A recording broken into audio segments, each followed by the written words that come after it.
I don't know why I didn't do that the other day, but we'll see if it's gonna work today. If not, Rumble just gonna be sitting on the side and be humble, like Kendrick said. Sit down, be humble.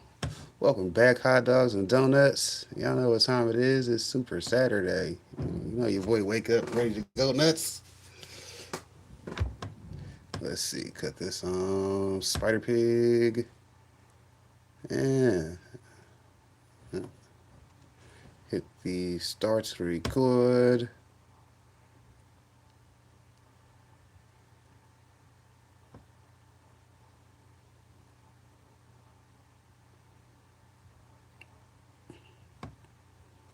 It says it's going. If it don't work, that ain't my problem. Hell, it'll just be Rumble. Like, what happened to Popcorn? He been quiet all week. We didn't see him Wednesday. Hey, they didn't come looking for me on YouTube. Then they gonna be like, we didn't see him Super Saturday. They ain't got no Spider Pig. Then they gonna be like, well, is he gonna come back for his 10 o'clock on TWP? Maybe, but you know, tech problems. They always show up to support you. Somebody gotta love you and hate you at the same time, right? So that's exactly what it is. You get love and hate all at the same time. Gotta know how to deal with both of them. Anyways, let me flip this around, see what it's looking like for the day. I was watching part of this Paul Wall interview. Y'all know we've been screwed up click since the 99 to 2000. Yeah. Bourbons and Last Chapter Screw was one of my favorite songs. Hell, shout out to that, because, it be what it be. Anyways, we a minute and 52 seconds into it. Let me get started before the people on the replay game be talking they shit. Did I just hit the wrong fucking button? Yes, it did. Yes, we did. That's more time out of our day that y'all didn't need to spend with me. But guess what? Y'all here anyway. So, shout out to the replay games. We appreciate that. Somebody gonna rewatch it. I know I will be. See, once again, everything wants to be jammed up.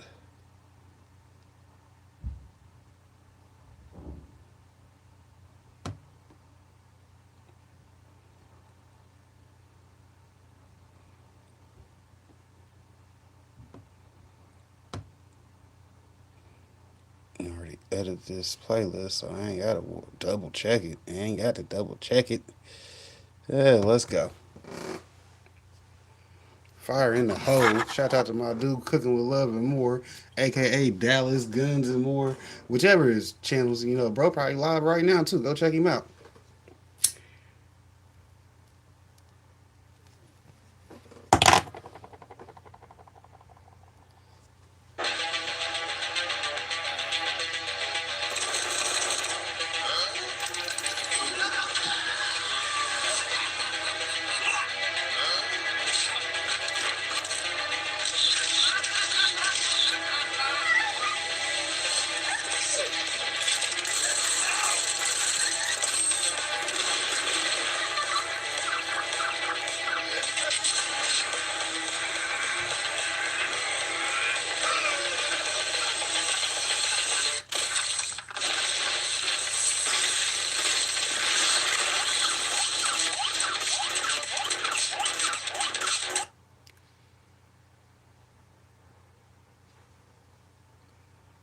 And then was like, go on.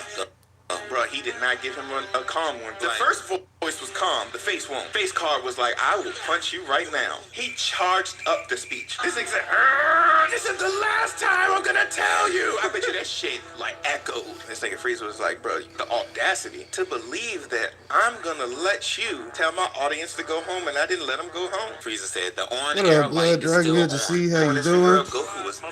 That held his hand, bro. I know to go check out Blood Dragoon. So fucking hard, you had to charge up to Fan get of the out. land from a long time.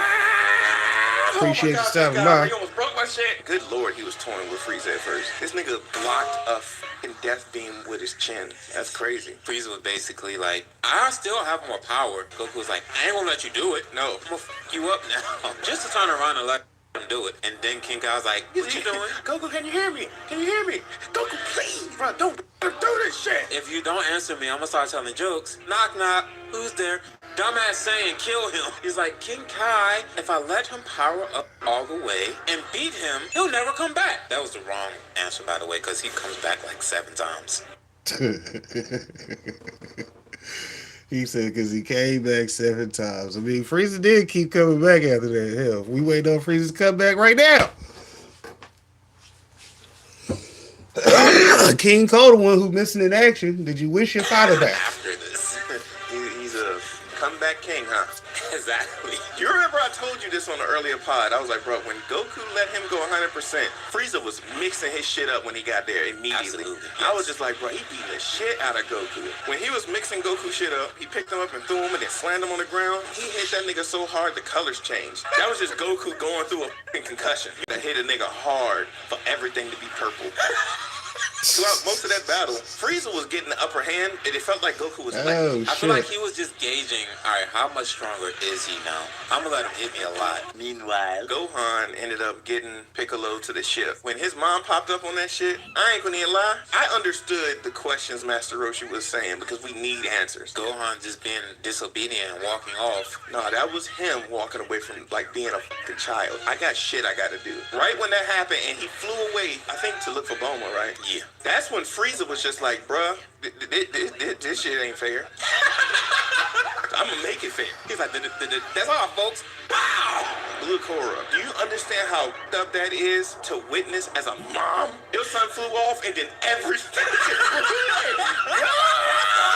And that shit was so forceful. King Kai thought the planet got blown up until Kami was like, hey, King Kai, you up there? Oh shit, you alive, Kami? That mean Piccolo alive. Let me antennas. Oh shit, the planet's yet there. Frieza just blew the back out that bitch. Yes, he did, bruh. Goku was like, so you ain't have the heart to kill both of us, huh? He's like, you think I'm that stupid? This is why you're a Saiyan and I'm the superior species. You got 5 minutes, and I'm gonna beat your ass in 5 minutes and then get the fuck up out of here. Those 5 minutes lasted 7 episodes. Meanwhile, finds Bulma, saves her, because she was almost gone. The shit she got to, while everybody else was fighting, she was fighting the elements. She wasn't even screaming regular. She was like, I don't want to remember. She never talked about Namek again. He gets to the ship. Oh man, see, this is why I like these motherfucking reviews, man. They be out here clouded, then they be throwing in the edits, because like he said, that hey, that's hilarious. If I wasn't sick, I'd be on their head right now. But you know, getting over a cold, got that Theraflu in the system, and some Mountain Dew, because you know we got Mountain Dew in this bitch.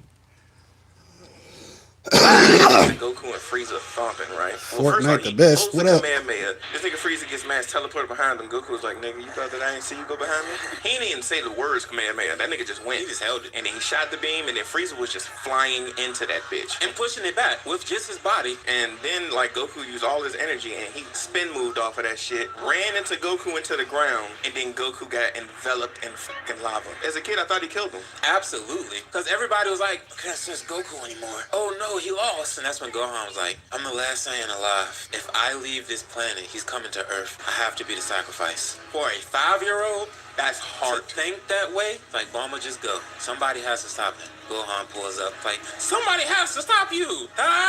Flies off. Yeah.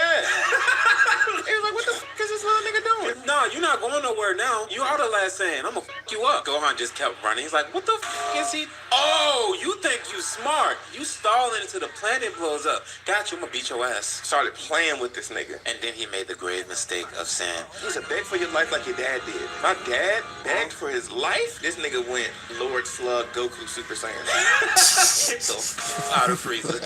And then gut punch. Hey, like Gohan always had it in him though. Shouts out to Beast Gohan. He was made to be a beast. I love that fucking move. I don't know why now. This was Frieza to be standing there in the dust. Yeah, he was just like, oh, I'm not gonna bullshit you no more. In the meantime, all this shit happening, King Kai, I'll say this. When he realized that Kami was alive, he came up with a great fucking plan. A few moments later, Popo got all the Dragon Balls. Make the wish. He was like, make the wish. He ended up bringing back everybody who Frieza and his henchmen killed. So in the midst of Gohan fighting against Frieza, Piranga comes back. King Kai was like, you need to get somebody to be able to talk to Piranga. And then he went and got Dende. When King Kai and Kami are having that conversation and Goku interferes in it to say, hey, I know y'all want to wish everybody with Frieza back to Earth. Leave me here too. King Kai's like, first of all, how are you interfering in our conversation? Because you want to this is two-way, not a three-way. Second, you're in the middle of a fight and you see Goku blocking hits and attacks and shit in the middle of having a full-blown conversation with him. That is talent. And Frieza is exceptional too because he picked up that he was talking to them. Afterwards, he's like, all right, you back now? He said, I'm glad that you finished with your call because I'm about to disconnect your line. I was like, Frieza was that's bars. straight It is a crazy bars. turn of events. What up, Kelly? Good to see you. How you doing? Y'all know to go check out I Bring It Every Day. Require you to speak Namekian. Even Goku after the fact was like, you did get there first. That would have been crazy if you had gotten it. Back to the fight. I love that little reaction that him seeing Goku as Super Saiyan. That's what Super Saiyan looks like now, Vegeta. He was like, you dog, you dirty dog, you did it. You son of a bitch. Frieza was like, wait a minute, how the hell are you here? Is you a ghost? He said, can a ghost do this? I was like, yes. Now, everybody who was on Namek goes back to Earth. That's when Goku started fighting Frieza for real. From that point on, Goku was beating his ass. It won't close anymore. They started toying with him. Like, just teleporting to where he was teleporting to, chasing after him. Then it was one time when Frieza ran away, then went behind a block. Goku was on the other side. Then when he broke it, then he was behind him. Frieza was getting so mad that out of nowhere, Goku just said, it's done. What do you mean it's done? You now have PTSD. Did you just diagnose me, nigga? He like went back to base form and flew away. He threw that destructive disc at Goku in the face and then just continued to do the same thing over. Fly at him, try to get that destructive disc, get hit him. And then the one time when he dashed at him and shot the beam, and then the destructive disc was coming back, he jumped up. This nigga, Randy Savage, elbow dropped him at the top of the dome, cracked his shit. And then when he knocked him down after he elbow dropped him, he literally like, yo, get down, because that's destructive disc cut him in half. Even amongst all of that, Goku was still trying to save you. You killed his best friend, his future best friend, and threatened his son. And he His still future best allowed friend. you to live. He literally was trying to save nah, you. his That rival. He was walking away. Krillin is still his bestie, man. Your ass was keep Vegeta's his greatest rival, though. Energy. And soon as he was able to fly again, all he did was just surround Goku and just talk shit. He was circling him like, where you think you're gonna go, boy? He said, I can breathe in space. He said, what you gonna do? You gonna figure this shit out, nigga? Vegeta already destroyed my ship. Your ship too far away. You about to boil in this bitch. Red Lobster, nigga. No more garlic biscuits. You just mad because you got beat by a nigga that you thought you were superior than. Bitch ass nigga flew away. Frieza dumbass is like, nah, I ain't going out like a bitch. I'm gonna use what little bit of energy I got to float to shoot at the person who just saved me. Goku got so pissed off. Ended that nigga quickly. And after that, Goku just trying to find a ship. Doesn't succeed very well, at least from what we saw. It looked like the planet blew up and he did not find one. Goku just flying in the middle of the air. That nigga said,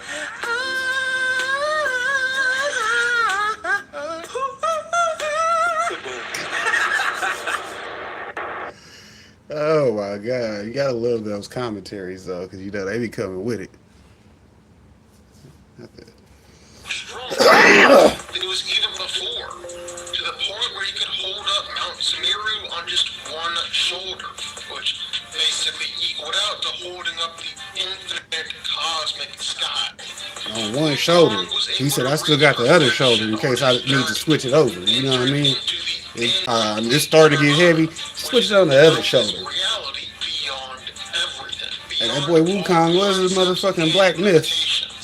It's above the God realms and the formless realms, which those two realms were already above physicality and dimensions. So we're talking about like true outer-versal stuff here. And it doesn't stop there, because at the end of his journey, Sun Wukong was brought before the Buddha again. And this time, he transcended into the complete nirvana, which made him even more The complete nirvana. In other words, the actual ultra instinct. No, it ain't ultra instinct, because it's still something that he's got to work on beyond what he already has. That's that bullshit, right? Yeah. Always that bullshit.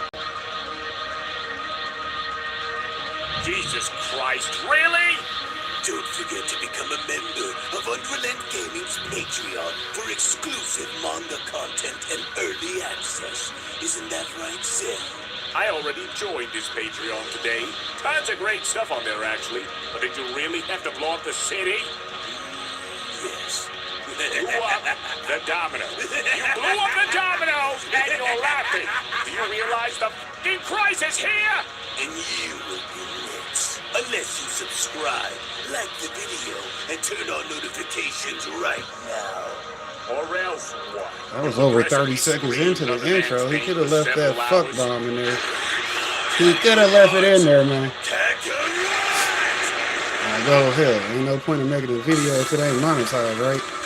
No. You make the video anyways. And monetize it somewhere else.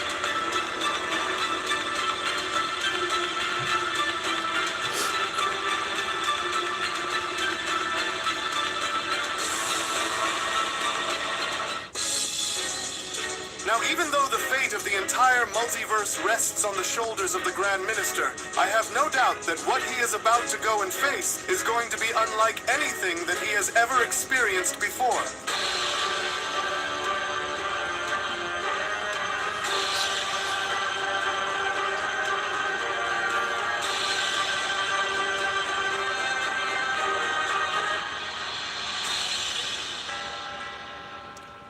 As our story now continues, following the initial battle involving the Omni Grand Priest having to wage war against the demon god of the underworld known as Raijin following his initial transformation, as it was only just upon with our heroes having to observe with absolute terror, minus the Grand Priest, and having to wait and see as to what Raijin's next move was going to be, was when Goku then went on to quickly respond by chiming in, "Whoa, what in the world just happened to him out there, you guys?" For his power feels completely different and far more massive than how it was shown prior to watching him undergo that transformation of his. But what do you all think that this could mean? Goku continues. Finally, do you all think that he is maybe now around the same level as the Grand Minister? Because I really Not even. that he would even go and take it this far, with Whis responding, "Oh dear, well I'm afraid to say that I honestly do not know at the moment, for this new power of Raijin's appears to be the complete integration of both his demonic and angelic sides, in having them be pushed to unprecedented extremes and birthing some kind of a mutation of sorts," Whis continues, as he also seems to now be operating on a level so dangerously volatile that it goes far beyond any normal deity's capacity to maintain, with the only other exceptions in having to be the Grand Minister and the Omni Kings. And with every surge of energy that he exerts, the situation spirals into greater peril in potentially dooming us all if this imbalance that I sense, which appears to be coming from somewhere deep within, isn't dealt with immediately, Lee says. And yet even we can't seem to detect on where this imbalance is originating from, as the energy currents within his body are now in a constant flux, which ultimately makes it nearly impossible for me to go and trace, Lee says, to which it was only just as Raijin was then shown successfully completing his transformation and now having to address the Grand Priest, was when Raijin then went on to quickly respond, "Behold, O exalted attendant of the Omni Kings, as I have now transcended. For no longer am I bound by the mediocre limits that had once confined within me now, but instead," Berserker Raijin continues, "I now embrace an entirely new realm of power altogether, as well as having me accept this newly forged spirit of mine, which was born out of my hatred and fire, and having it be what will guide me here against you, as you should have destroyed me when you had the chance and having There go the big homie right there. Shouts out to him. Appreciate you pulling up on your boy. Hey, doing our Dragon Ball day. Seeing today.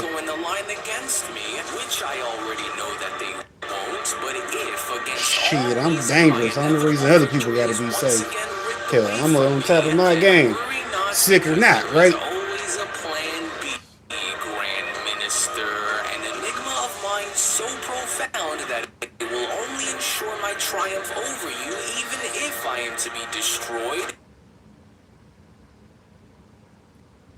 in ways of which you can't even begin to fathom, you pathetic lapdog.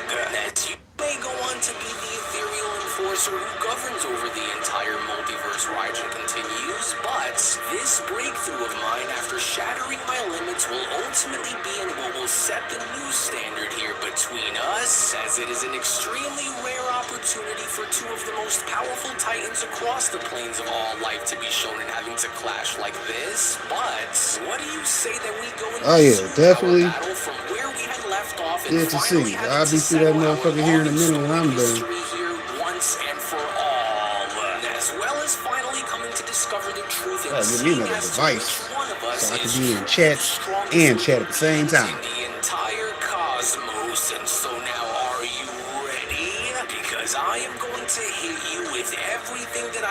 possibly exert. And so are you ready? Interesting, the Omni Grand Priest responds, and so while your power may be impressive to those who are unaware of what it is that you had done to achieve such a level, not only do I hereby feel strongly about this upcoming battle of ours, given my experience and confidence in knowing that my power is mine, and I welcome you to go ahead and gladly give me your Now, see, this storyline on his storylines, he ain't following the fact that Beerus already has mastered UI. Because I think mastered UI Beerus could have took down fucking Raijin. Although they was showing Whis having problems with him, Whis wasn't really having problems with him. He was getting beat the fuck up, which is expected. Like, oh, I can actually fight an angel. But I think Beerus should have been able to handle this dude with mastered UI. Now, this version, yeah, this version might have been able to beat Whis and then need the Grand Priest. But that's how I feel about it. I mean, that's just what I'm going to say. So,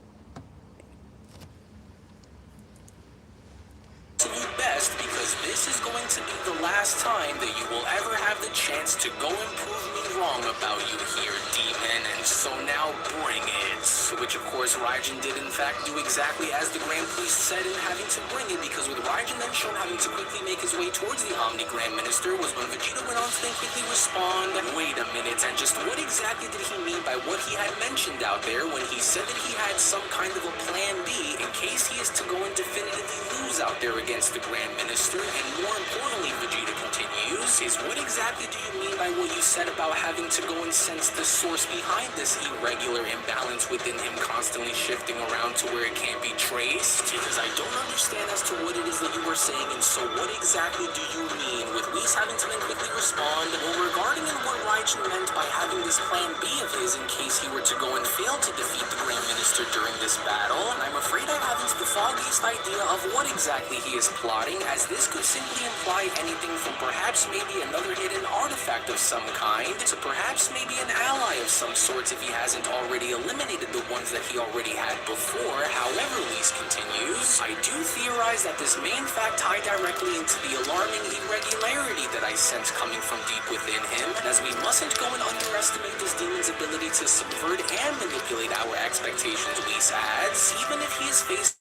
with having to go and engage against the Grand Minister's Omni power, because just like he was shown it having to do a few minutes ago, Raijin could ultimately grow desperate enough in attempting to try something similar of the sorts, but in a different way if he needs to. But on top of that, it would seem as though he is continuously drawing additional power from the demon realm and treating it like an endless reservoir for extra energy and a bolstered power supply. I am, however, though stumped on having to break through this enigma, but the Grand Priest, being immensely more seasoned and potent, Whis continues, will undoubtedly enough get to the heart of Raijin's anomalies. However, I do implore you all not to go and rush in just yet, and so now let us observe until the moment demands for our involvement, Whis adds, as I strongly suspect that he is still siphoning additional power straight from the demon realm itself, and perhaps using it as some kind of an auxiliary energy source or supplementary power supply of some kind to further amplify and fuel his dark evolution, as even though I can't fully penetrate this mystery just yet myself, Whis continues, you can nevertheless rest assured that the Grand Minister, with his vast amounts of experience and unimaginable battle power, will undoubtedly unravel it all by the very end of this conflict, as he is far superior in such matters. But please, everyone, do make sure to hold yourselves back and do not intervene just yet, as we must wait until it's clear for our assistance is truly required in helping the Grand Minister if he needs us. Wait, but hold on, Kibi then went on to quickly ask Whis by responding, at the moment, while it appears like Raijin is at least starting to look as though he's able to fight back without having to be completely overtaken like he was shown in being just a few moments ago,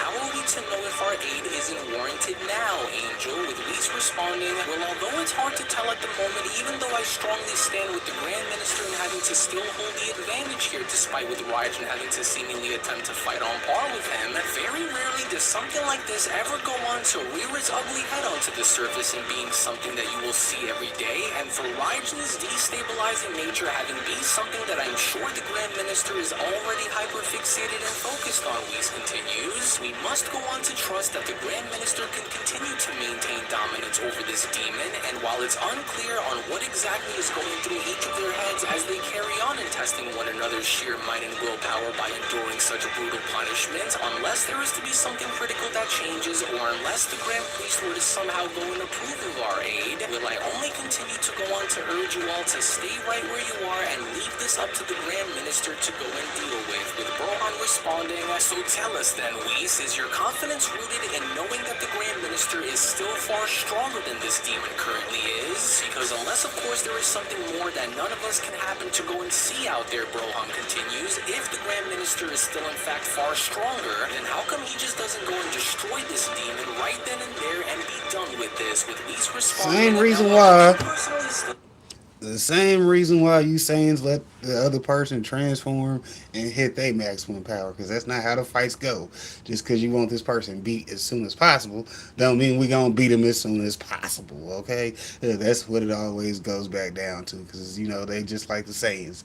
Hell, I'm over here making sure my power is sufficient enough to deal with this type of power. Because it ain't every day that an angel and a demon get their powers combined, and then this motherfucker was already strong because he was a demon god type shit.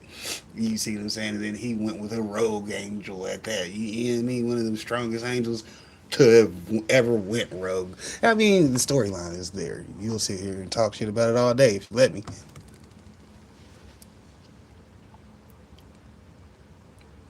For the Grand Minister to not only be far stronger and far more capable than Raijin is shown in having to be out there against him, the reasons as to why I believe that the Grand Minister is looking to wage this fight against such an adversary like this is more than likely due to Raijin's comments about this secondary plan of his, along with having to go and take this time to go and test his Omni level of power Whis has, since there of course wouldn't have been anyone else out there who would have been able to go and test the Grand Minister's resolve like this, as I am more than sure that this must be on exactly why he is choosing to go through with this the way that he currently is, to which as Raijin was then shown having to completely land on the ground safely, was when an irritated and frustrated Raijin went on to then further acknowledge the Grand Priest by responding, "Why, you dirty little angelic pest, you aren't going to cast me aside and dismiss my resolve here against you that easily, especially not while I still have far more power left in going and using it here against you."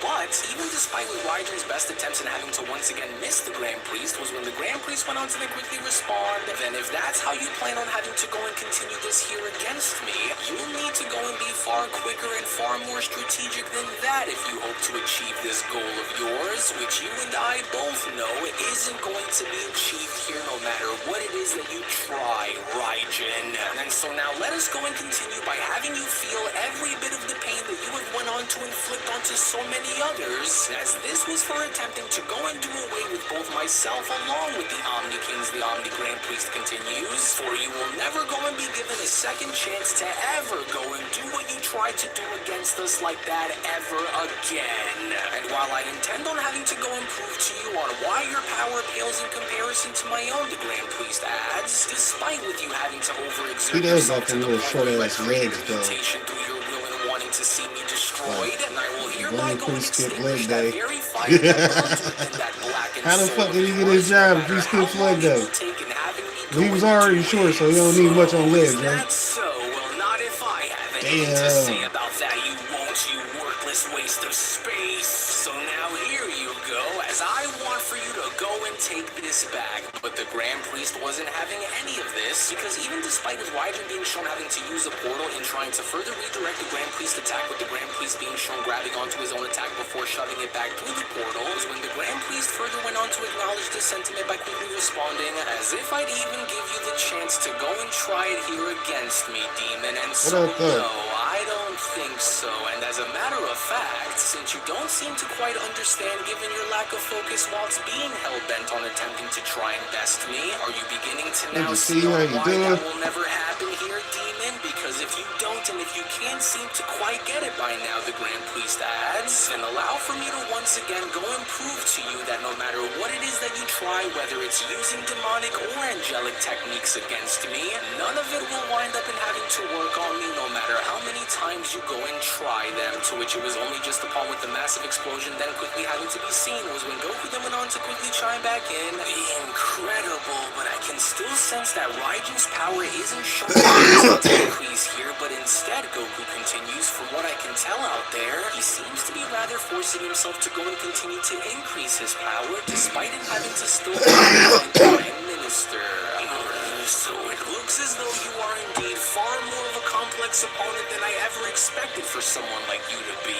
And although I had always known that taking you on was never going to be as easy for me to overcome as it would against any of the others, Raijin continues, try not to go and celebrate prematurely here just yet, Grand Minister, because maybe you haven't went on to realize this by now, but you are hereby fighting to try and destroy me within my domain here, Grand Minister.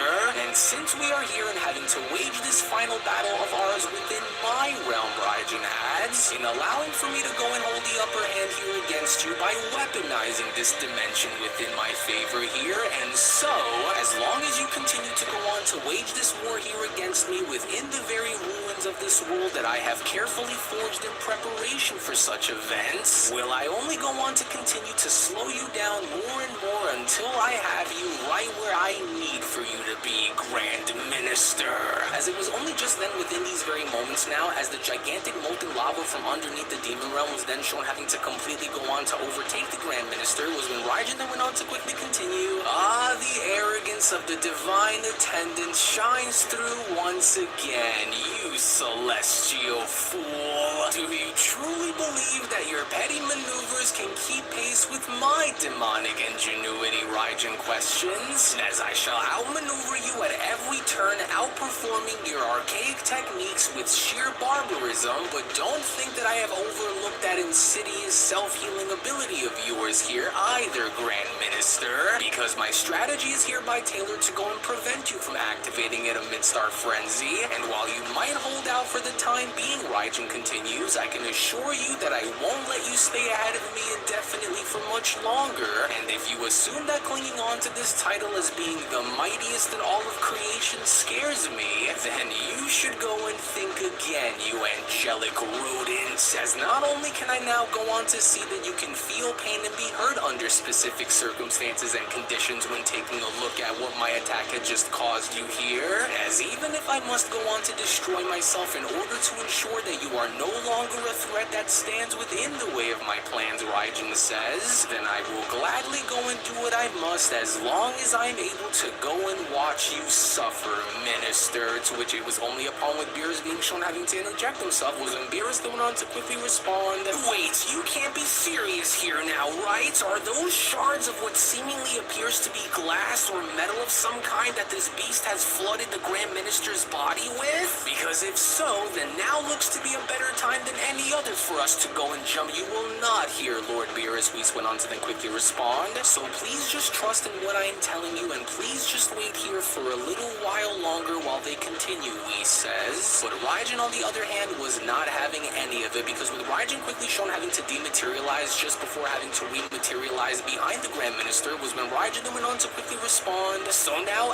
ask yourself, what do you think will end up happening to you here if you aren't able to go and fully heal yourself in time, despite while I continue to go and chip away at your power until I leave you defenseless and doing anything in response to try to go and stop me, Raijin questions? Because if this is going to be what I will need to go and continue to do if it means in having me watch you crumble beneath my feet by the end of this duel, then so be it, because I am very far from finished with you here, Angel. But the Grand Priest was having none of it, because even with the Grand Priest, despite having to now know that Raijin was slowly making his way in, was when the Grand Priest went on to then quickly respond, arrogance creature, as all you are managing to go and do here is simply dig your grave that much deeper than how it was shown in having to be before. But no matter, the Grand Priest continues, as your taunts are just as empty as your grasp on this battle here, demon. For it matters not that you are aware of my my self-healing capabilities, because such knowledge will only grant you nothing here against me as you struggle to desperately go and keep pace with me, which is now becoming more evidence based on the way you are fighting here, as I will only go on to permit as to what I can control, and rest assured, the Grand Priest says, this entire confirmation remains firmly under my command, no matter how many times you go and attempt to try to overexert yourself and simply having to keep up with me. For you have deluded yourself into believing that you had went and figured me all out here, but your overly arrogant confidence has betrayed you because you never did and you never will, demon. And so while your energy continues to surge as you pursue to push yourself far beyond both your physical and mental capabilities, you stagger to adapt when having to face my power in this battle, which only solidifies the painful truth that you have once tried to bury deep within you, which is that you are only hereby being held in place by the very hands that you claim to want to surpass and destroy, but never will, demon.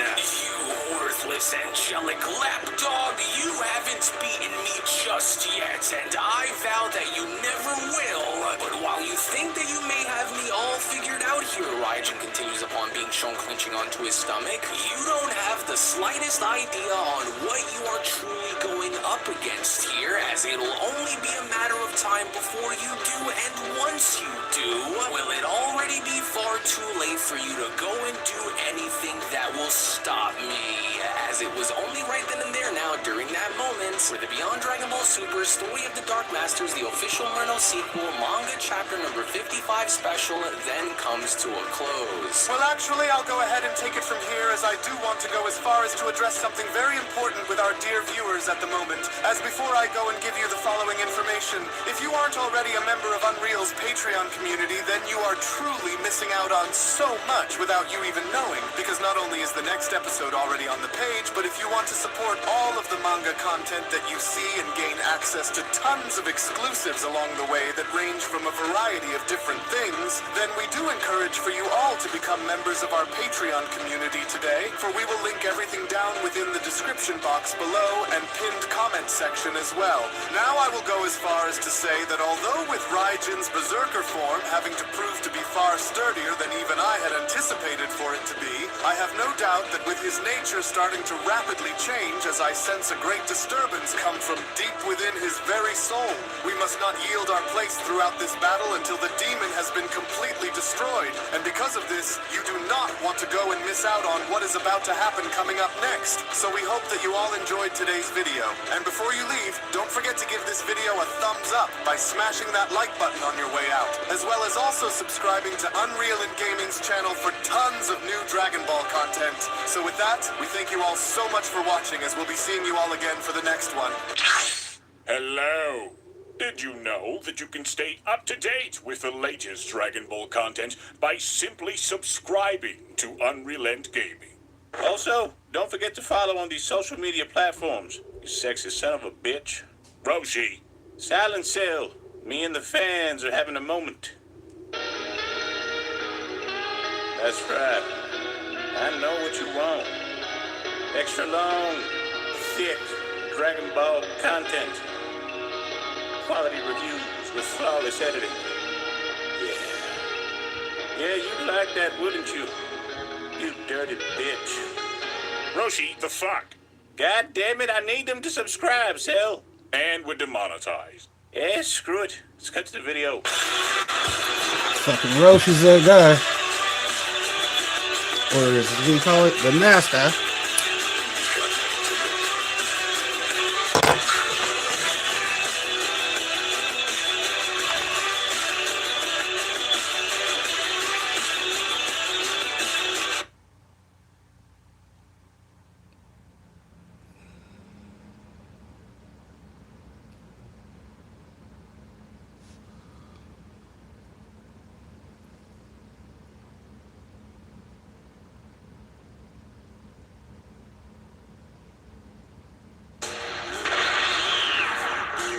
You're making a big mistake.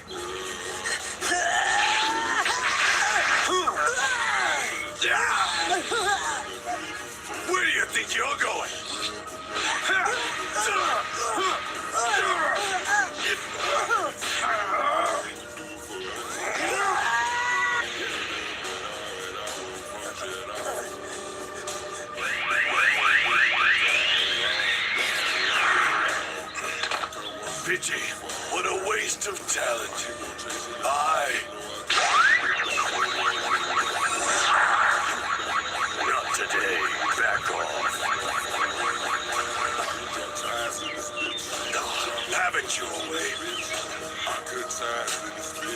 tough guy like you should be able to face the truth. Are you okay?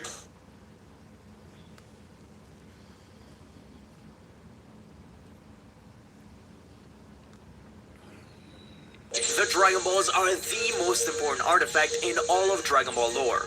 Well, obviously, it's in the name. 7 orbs which, when gathered together, summon a dragon who will grant you any one wish you desire. The origin and types of Dragon Balls has changed and evolved through the story, with more and more sets and variations being discovered. Originally, we were led to believe that the 7 Dragon Balls on Earth were unique. 7 orange orbs with stars inside, which look the same at any angle. They also emit a weak radio signal, which is how the various Dragon radars can find them. According to series creator Akira Toriyama, the Dragon Balls feel like hard natural resin, and they're not indestructible, as we've seen characters drill holes through them. But after every wish, they're restored back to normal. Once they're used, they scatter across the world and turn to stone for a whole year. Though some characters like Kami or Neva have been shown to have the ability to restore the Dragon Balls earlier if needed. The Earth Dragon Balls were created on age 470. If you didn't know, Dragon Ball has its own calendar system, so for reference, Goku meets Bulma on age 749. They were created by Kami, the god of Earth, after he split between himself and King Piccolo. He did it almost instinctively, since his race, the Namekians, have a long history and link to the wish-granting orbs. His Dragon Balls require a simple summoning incantation to use, usually something like, "Come forth, Shenron, and grant my wish," though it looks like any real variation of this works. They bring forth Shenron, meaning the Dragon God, a large green creature with red eyes and brown horns. He's the first dragon we see in this series, and the one most commonly used. The model of Shenron was created by Mr. Popo, and given life by Kami. The dragon's life is also linked to its creator, something we see it shares with many of the other dragons. The dragons also seem to share some personality traits with their makers, such as Shenron being quiet, stern, and cold, just like Kami, and he becomes a little warmer and goofier once Dende recreates him. Although he's called the Eternal Dragon, that doesn't mean he's immortal. We've actually seen King Piccolo kill him after getting his wish for eternal youth granted, which in turn also destroyed the statue at the lookout. But once King Piccolo was defeated, Kami was able to restore them and Popo fixed the statue. Shenron's power is immense, but that doesn't mean he can't do everything. He can't grant wishes that greatly exceed the power of his creator. Like, he couldn't just kill the Saiyans coming to Earth because Kami was so much weaker than them, nor could he turn the androids into humans. Other restrictions include not being able to revive someone more than once, nor someone who died of natural causes. I mentioned earlier that Kami was its original creator, but once he fused with Piccolo and disappeared, so did the Dragon Balls. But Goku had an idea on how to fix this, going to Namek and getting the young Dende to become the new Guardian of Earth and re-establishing the Dragon Balls. Along with a new master came a new set of powers. Now Shenron can grant up to 3 wishes, though wishes that take too much power can mean one less wish. And in the new Dragon Ball Daima series, it seems like those 2 extra wishes are actually bonuses for frequent summoners.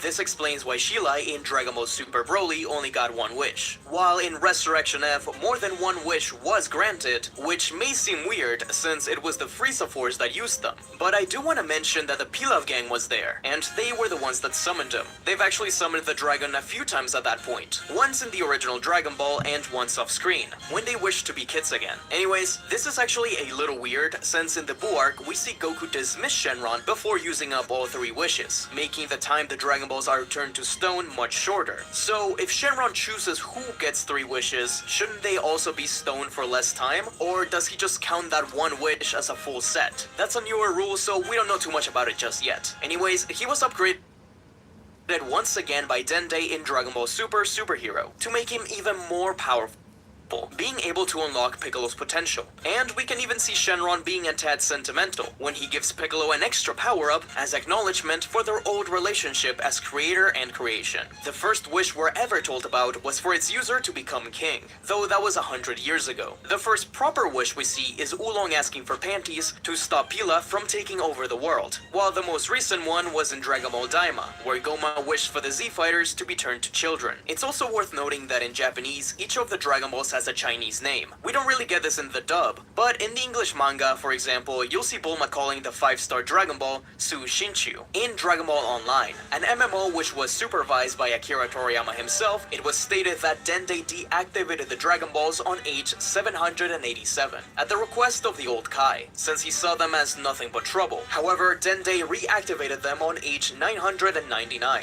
when Mira and Towa began attacking the different timelines. He did this to try and encourage new heroes to rise up and seek them out, just like Goku and his friends did long ago. In this story, Dende is a little desperate, so he actually makes a whole bunch of different Dragon Ball sets with limited power, so many more champions had a chance to find them. This is actually how you get Super Saiyan in the game. There's also some weirder variations, like in Attack of the Saiyans, Mr. Popo can create his own weaker set in Kami's absence. Let's move on to our second set. During the Frieza arc, we're introduced to the Namekian Dragon Balls. They are much larger than the ones on Earth, originally created by the Grand Elder of Namek. One was given to different villages through Namek to protect. Their original intention was to be given as rewards to champions who were brave enough to seek them out, through something like a series of tests. But we've never actually seen this happen, since their first introduction was in the middle of a massacre by Frieza. These Dragon Balls summon Porunga, the word for Dragon of Dreams in Namekian. He must be summoned in Namekian with a specific phrase, Takaraput. Pop Porunga, Pupirito Paro. The wish themselves must also be made in Namekian, but the dragon speaks the basic language of Dragon Ball. Porunga is a lot larger than Shenron, and absolutely jacked. He's also nicer though, much like how the Grand Elder of Namek was warmer than Kami. In the anime, he even jokes about when Gohan and Krillin can't decide on a wish, saying, "Just wish for nothing 3 times so I can go."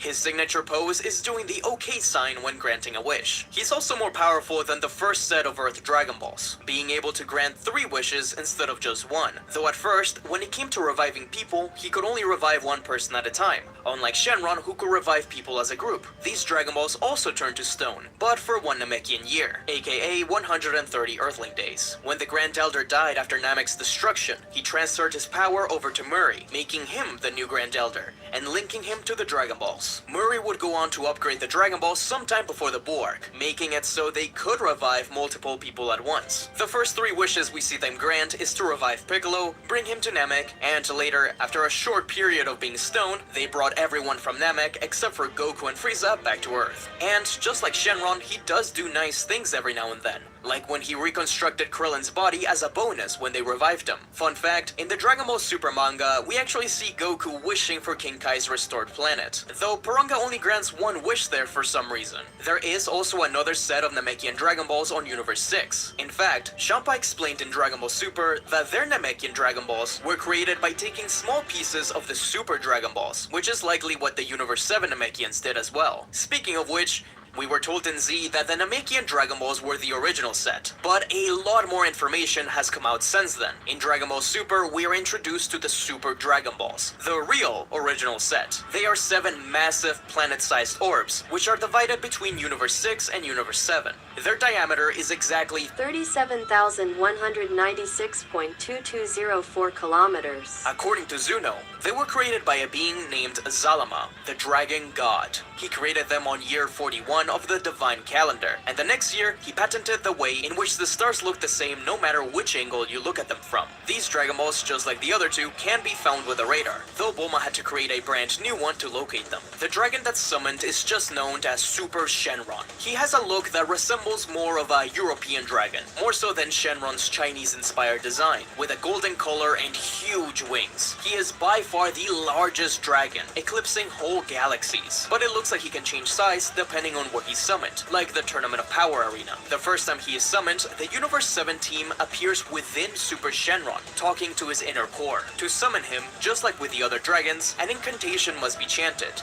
This time it's, "Come forth, Dragon of the Gods, and grant my wish, pretty peas," in the language of the gods, which in reality is just talking backwards. Super Shenron is the strongest of all the dragons, with no real limit as to what wish he can grant. Whis mentions that he can kill gods or destroy universes. We've also seen these Dragon Balls be destroyed by Goku Black and Zamasu. The first wish on Super Shenron we saw was Beerus asking for a restored planet Earth for Universe 6, when Monaka won the Tournament of Destroyers, and the most recent one was by Android 17, who wished to restore all the universes destroyed during the Tournament of Power. I also want to mention something interesting that's only ever been seen in Dragon Ball Legends. The Omnificent Crystal, a prototype of the Super Dragon Balls. It's just one single ball, and instead of having the stars inside, it contains two small orbs, a red one and a white one, which move around in a circle. The crystal was completely useless at first, until the evil Zaha placed the two orbs inside Charlotte and Giblet, twin Saiyans brought forward in time. The orbs were supercharged when the twins battled as Super Saiyan gods, giving life to the crystal. Its power is enormous, so much so that it could nullify the effects of Beerus's Hakai. It has also been used in battle to seal enemies and as a shield, though it does need to recharge, using up energy generated through fights. One of the most impressive things it ever did was rewrite the memories of everyone in the universe to make them think that Charlotte was a villain. Boruto much? There's still a lot of mysteries around it, but I thought it was worth mentioning. This next bit is gonna have some spoilers for the Dragon Ball Super manga, so if you haven't read it yet and don't wanna know, then skip to the time on screen and I'll meet you there. So anyways, back to the main series. During the Granola arc of the Dragon Ball Super manga, we were introduced to the Cerulean Dragon Ball set. They were created by an elder Namekian, who passed them down onto Monaito when he died at the hands of the Frieza Force. They are really small compared to any other set, and there's not 7 of them, just 2.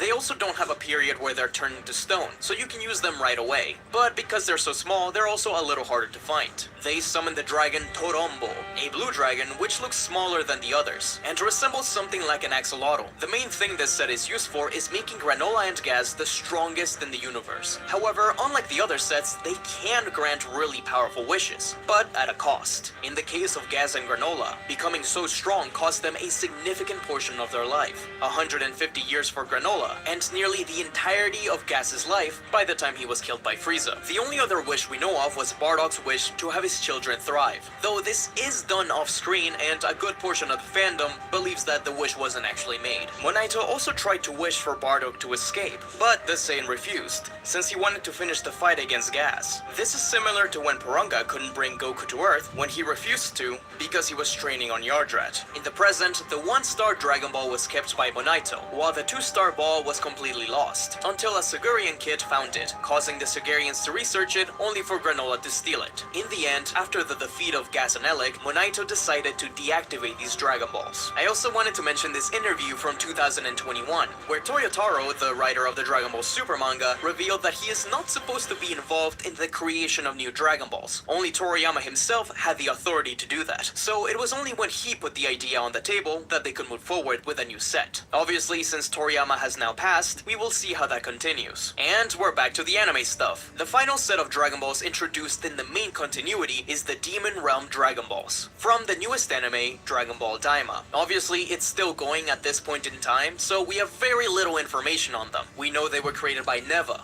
who seems to be the only Namekian left in the Demon Realm. This set only has 3 of them, and they look around the same size as the Namekian Dragon Balls. They're each protected by a Tamagami, warriors created by Neva to protect the Dragon Balls through a test of both strength and wits. So far, we've only seen the 3rd Tamagami in action by the time I'm writing this video. Something weird about them though is that they've also been called the original Dragon Balls. So this has been said about several different sets. Recent information from Dragon Ball Daima has revealed that the Demon Realm existed well before the outer universes, and that Namekians were slaves to the previous Demon Kings. It's totally likely that the Demon Kings forced Neva to create these as the original Dragon Balls, unless somehow the Super Dragon Balls already existed and these were their attempt at replicating them. We'll just really have to wait and see as Daima progresses. As far as we know, not a single wish has ever been made on them, because the Tamagami are near impossible to defeat. Though in Dragon Ball Daima Episode 11, Neva revealed that the Dragon Balls from the Demon Realm were originally intended as rewards, similarly to the Namekian Dragon Balls. But sadly, they started to be misused by evil beings. Namekians used to be enslaved in the Demon Realm, and they all eventually escaped it, leaving Neva alone. He also mentions that Namekian must be used to summon the dragon. In one of the trailers, we do hear Neva recite a chant similar to the one used to summon Porunga on Namek, so we will more than likely need something similar to summon the dragon, whom I believe will be named Dorusie, based on the words he uses. But we're not done yet. But there's a few more wish-granting orbs and dragons to discuss outside of the main continuity. First, let's move on to Dragon Ball GT. The first new set we're introduced to are the Black Star Dragon Balls, also known as the Ultimate Dragon Balls in Japanese. They were created long before the normal Earth Dragon Balls, by the nameless Namekian before he split between Piccolo and Kami. So they were inactive until they reunited in the Cell Arc. They are significantly more powerful, with the Dragon Ball GT Perfect Files databook saying that they can revive people more than once. But this also means they're more dangerous. I'll explain how in a second. Aside from the obvious black stars, they're also a tiny bit larger than the normal ones, and instead of scattering across the world,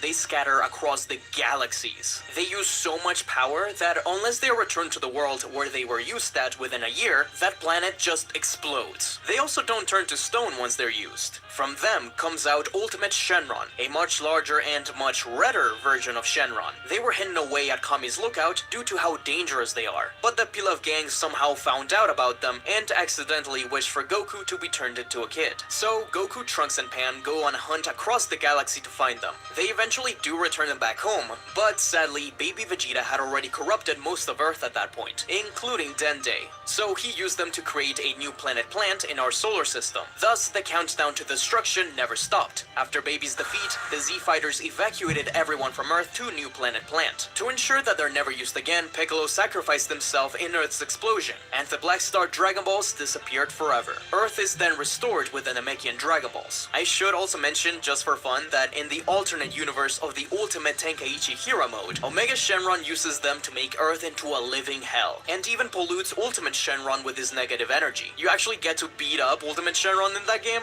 which is pretty funny. But speaking of Omega Shenron, GT introduced a new variation of the Earth's Dragon Balls. Well, at least many new dragons. In it, the overuse of the Earth Dragon Balls over the years caused a massive amount of negative energy to crack the Dragon Balls. According to the old Kai, the Dragon Balls are really only meant to be used every 100 years, so that they have time to cleanse themselves from that negative energy. So when Goku and the rest went to find them after the Super 17 arc, instead of summoning Shenron, they summoned a strange black smoke Shenron. According to Mr. Popo, this wasn't the first time something like this happened, as in a different planet, a different evil dragon appeared thanks to the negative energy and destroyed not only that world, but the cosmos around it. Dark Smoke Shenron disappeared while leaving behind 7 evil dragons, known as Shadow Dragons in the dub. Their Japanese names are just like Ishinron, or the One-Star Dragon. In English, their names are completely reworked to form the word Shenron when you take each first letter. Sin, Haze, Ice, Nova, Rage, Oceanus, and Naturon.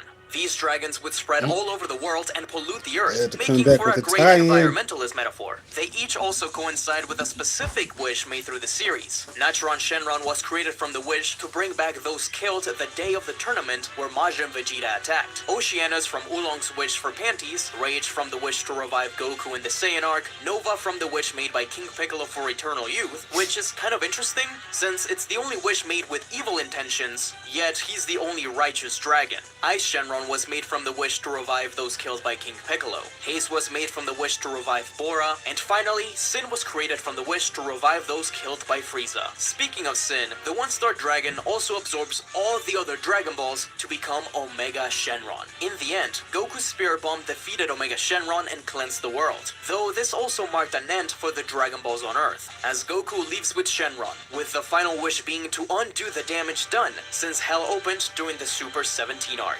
Now, let's move on to Dragon Ball Heroes. In the manga of the Dark Empire saga, we are introduced to the Dark Dragon Balls. These were created in the Heroes version of the Demon Realm by a kidnapped and mind-controlled Dende. Forced to do so by the demon Mekikabura, this set of Dragon Balls is quite unique, as they are blood red and have dark stars. Instead of scattering across planets, they travel through space and time, attaching themselves to evil beings and making them even stronger. These Dragon Balls melded themselves with Frieza, Cell, Kid Buu, Turles, Janemba, Lord Slug, and Xeno Broly. They summon Dark Shenron, who really does just look like an evil version of Shenron mixed with Porunga, with a lot more hair. Really powerful wishes take a long time for Dark Shenron to grant, as was the case with Mekikabura when he wished to be young again, since his power was so great that Dark Shenron needed some time to make the wish come true. He was also able to give Demigra the power to overcome Mekikabura. Another set of Shadow Dragons is also born from the Dark Dragon Balls. They look very similar to their original counterparts from GT, but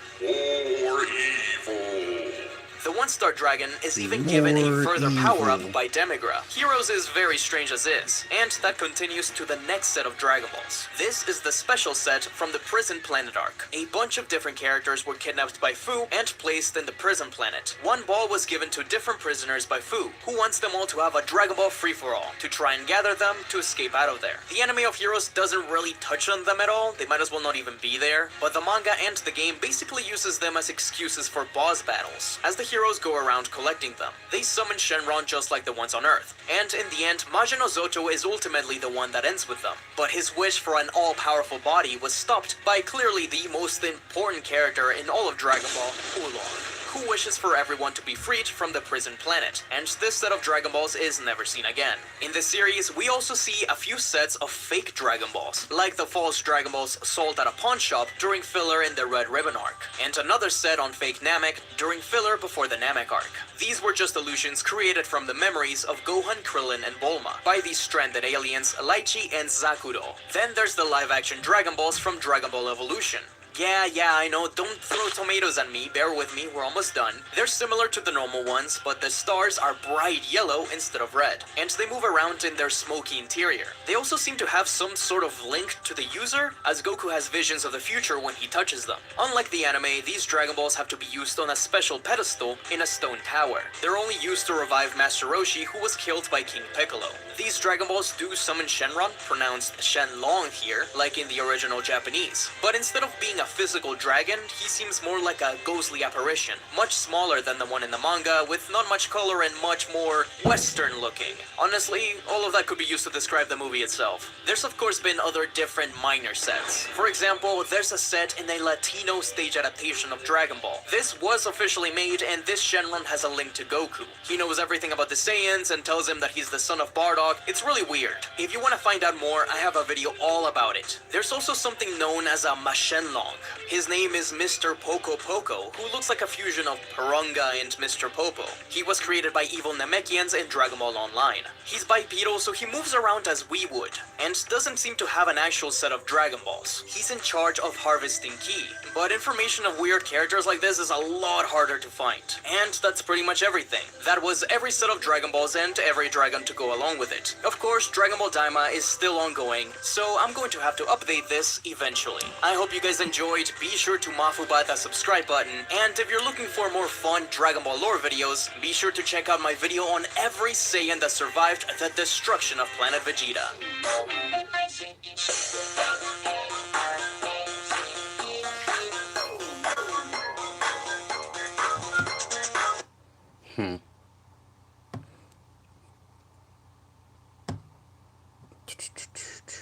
Shout out to the big homie for doing this beat for your boy. Y'all know to go check him out at DJ Is.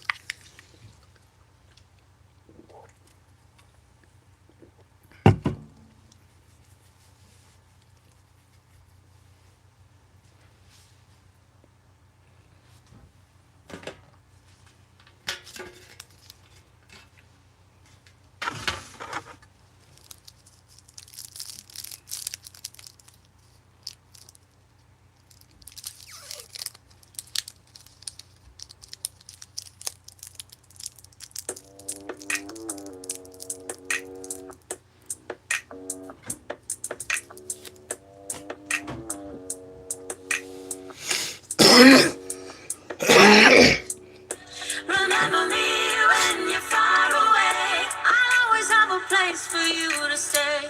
In the garden, by the door, in the bedroom, on the floor. Remember me when you're far away. I'll always have a place for you to stay. In the middle of the night, I'm gonna be there till the morning light.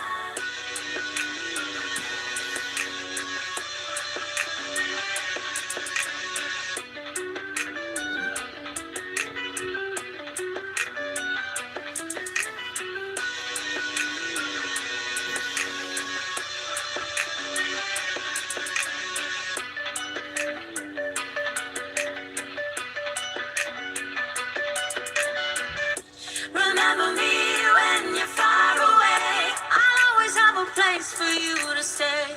In the garden, by the door, in the bedroom, on the floor. Remember me when you're far away. I'll always have a place for you to stay. In the middle of the night, I'm gonna be there till the morning light.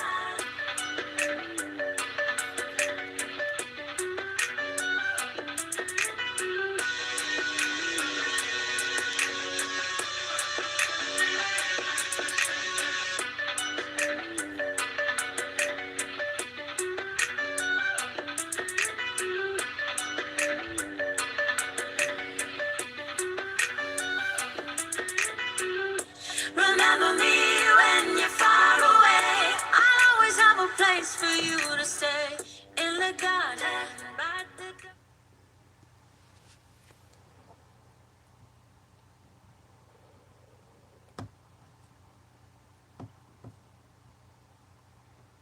You sound like a big